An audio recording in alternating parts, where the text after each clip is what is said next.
Imagine waking up one morning and the entire Middle East has changed overnight. Not a threat, not a warning, not a diplomatic crisis playing out on the news. It's already done. On February 28, 2026, the United States and Israel launched the most precisely engineered military strike in modern history against the Islamic Republic of Iran. 2 operations, 2 names, one single, terrifying moment. Israel called theirs Operation Roar the Lion, the United States called theirs Operation Epic Fury.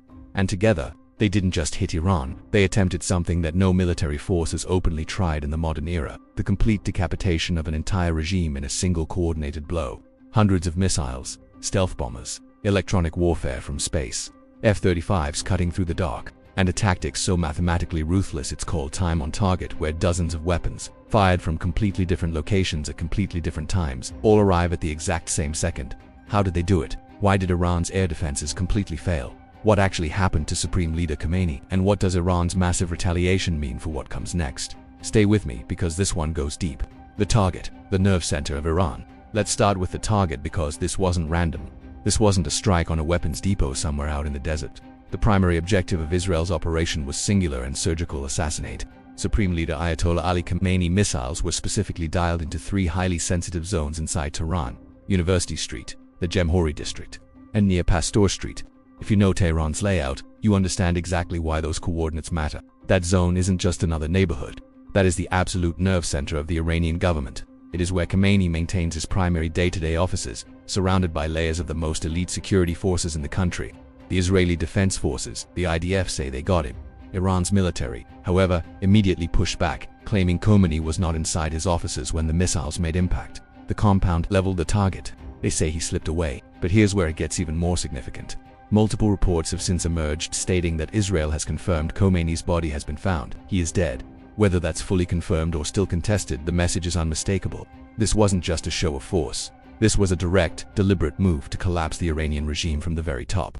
The targets across Iran and the Supreme Leader's compound was just one piece of a much, much larger puzzle. The first wave of strikes hit Karaj, completely ripping through Iran's critical industrial and aerospace hubs. Karaj is not just a city. It is home to some of Iran's most advanced weapons manufacturing infrastructure. That went first. Then came Tehran itself, the capital. Missiles struck with a force designed to shatter any illusion of safety, any sense that the regime was protected behind its walls. The psychological effect alone was seismic. They didn't stop there. The ideological and religious heart of the Islamic Republic, was struck next. If you follow this region, you understand how spiritually and politically loaded that target is. Qom is the soul of the regime. Over in the west, Kermanshah was hammered. Missile launch sites there were neutralized before operators could even think about powering up their radar systems. The strikes were that fast. And then Isfahan, the crown jewel, the absolute center of Iran's nuclear and drone programs. One of the most heavily defended cities in the entire country. It didn't matter, Isfahan lit up the night sky. The floating cities to carry as strike groups now. How did they actually pull this off? Because striking Iran is not like striking a small militia or a single airbase. Iran has one of the most layered, sophisticated air defense networks in the entire region. To make this happen, the US didn't just rely on regional land bases. They brought 2 massive floating cities directly to Iran's doorstep in the Arabian Sea, pushing hard from the south and east. The USS Abraham Lincoln Carrier Strike Group, one of the most powerful naval formations on the planet. And in the eastern Mediterranean, the pride of the US fleet, the USS Gerald R. Ford, the largest, newest, most advanced aircraft carrier ever built. This was the giant in the room. While US naval forces positioned themselves for a synchronized assault, Israeli jets were already airborne, flying hundreds of miles across the Middle East toward Iranian airspace. The flight distance from Israel to central Iran between 930 and 1,240 miles each way. These aircraft had to navigate or bypass the airspace of Syria, Iraq, and Jordan. The coordination required to keep those jets on schedule while simultaneously managing cruise missiles, stealth bombers, and carrier aircraft was absolutely staggering. Time on target, the most terrifying math in warfare, and this is where we get to the most mind-bending part of this entire operation. Military planners used a tactic called time on target. Here's the concept. You have Tomahawk cruise missiles launching from destroyers in the Persian Gulf. You have B-2 Spirit stealth bombers approaching from their bases. You have F-15E Strike Eagles launching from Jordan and the UAE. You have Israeli F-35s crossing hundreds of miles of hostile airspace. You have carrier-based FA-18 Super Hornets launching from the Arabian Sea. Every single one of these assets is firing or deploying from completely different locations at completely different times. But here is the genius and the absolute terror of time on target. The entire US military machine was mathematically choreographed so that every single weapon, every bomb, every cruise missile, every guided munition impacted Karaj, Qam, Kermanshah, and Isfahan at the exact same second that Israeli jets dropped their guided bombs. Think about what that means. There is no warning period. There is no gap where air defenses can reorient, reload, or respond to one threat before the next one arrives. Everything hits simultaneously. It is designed to be a total systemic shock, a move calculated to collapse the entire defense architecture in one overwhelming coordinated instant. Shock and awe doesn't even begin to cover it.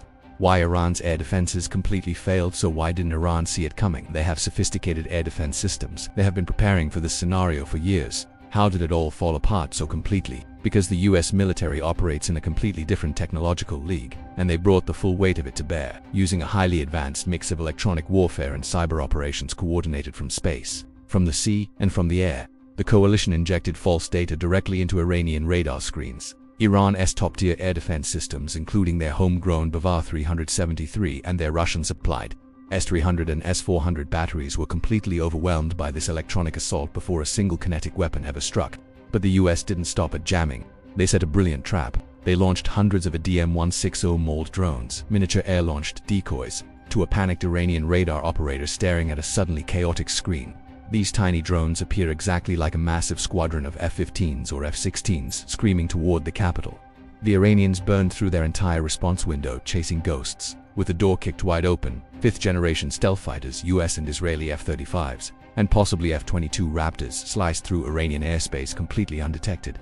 The enemy never had a clear picture of what was real and what wasn't. Iran's air defense network wasn't just suppressed, it was systematically dismantled. The three waves. Phase by phase, the operation was structured in three precise waves, each one building on the destruction of the last. Wave 1, kicking down the door. The attack begins not with manned aircraft but with robotic precision from the sea. In the Persian Gulf and the northern Arabian Sea, Ala-Berklas destroyers, ships like the USS Thomas Hudner, received the launch order. Their vertical launch system cells crack open.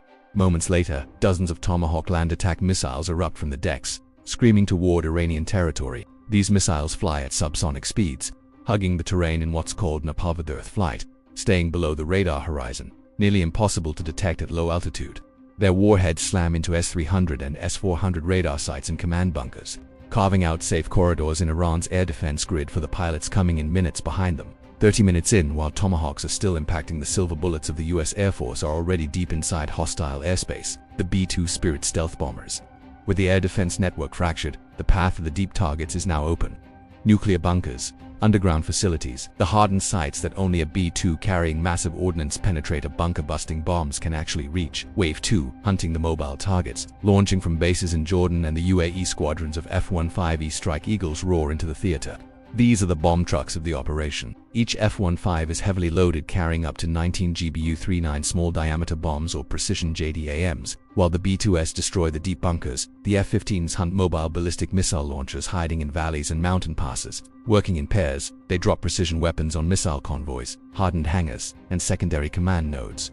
When they go Winchester out of ammunition, they don't go home. They connect with aerial refueling tankers and turn back for a second sortie. Wave 3, sustaining the pressure. 2 hours into the operation, the US Navy's floating airbases fully enter the fight. Carrier strike groups turn into the wind. Electromagnetic catapults launch aircraft every 30 seconds. FA-18 Super Hornets carry anti-irradiation missiles, hunting any Iranian radar operator foolish enough to power their system back on. F-35CS push forward into the highest threat corridors to gather intelligence and strike targets.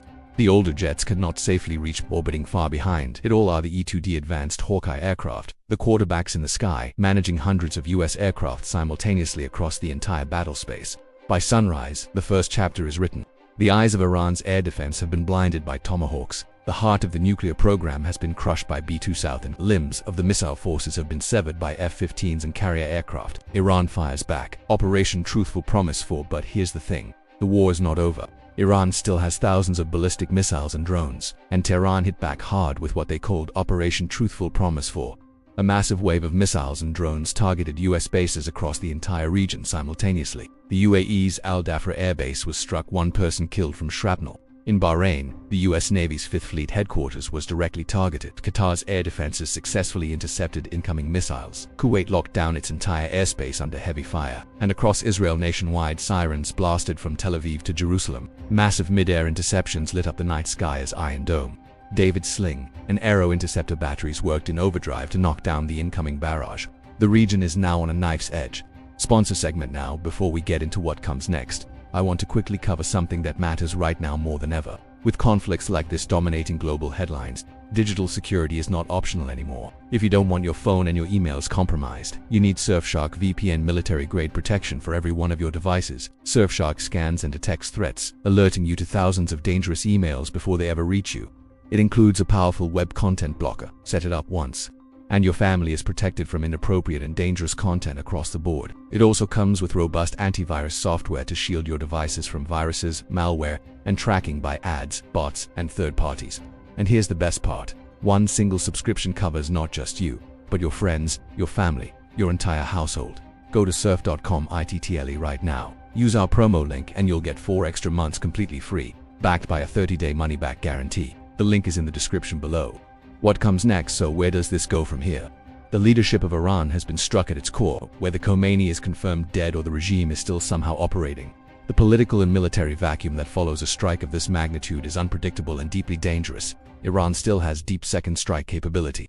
Proxy forces across Lebanon, Iraq, Syria, and Yemen remain armed and fully activated, and the risk of this conflict escalating far beyond its original targets is very, very real. What the US and Israel demonstrated on February 28, 2026 was a level of military coordination that the world has genuinely never seen at this scale. The synchronization, the electronic warfare, the multi-domain suppression across every battlefield simultaneously. It was a textbook demonstration of 21st century combined arms warfare at its absolute peak. But military dominance does not equal political resolution.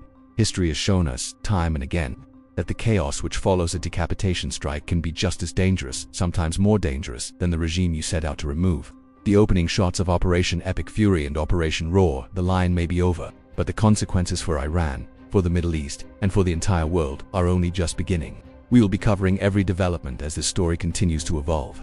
If you want to understand what's really happening, not just the headlines, but the actual mechanics, the strategy, and the real stakes behind it all, subscribe right now and hit that notification bell. Every single video we make is built from scratch, researched, written, and produced for people who want the real picture. This was Operation Epic Fury, inside one of the most ambitious, most precisely coordinated military strikes in modern history, and the world will never look at the Middle East the same way again.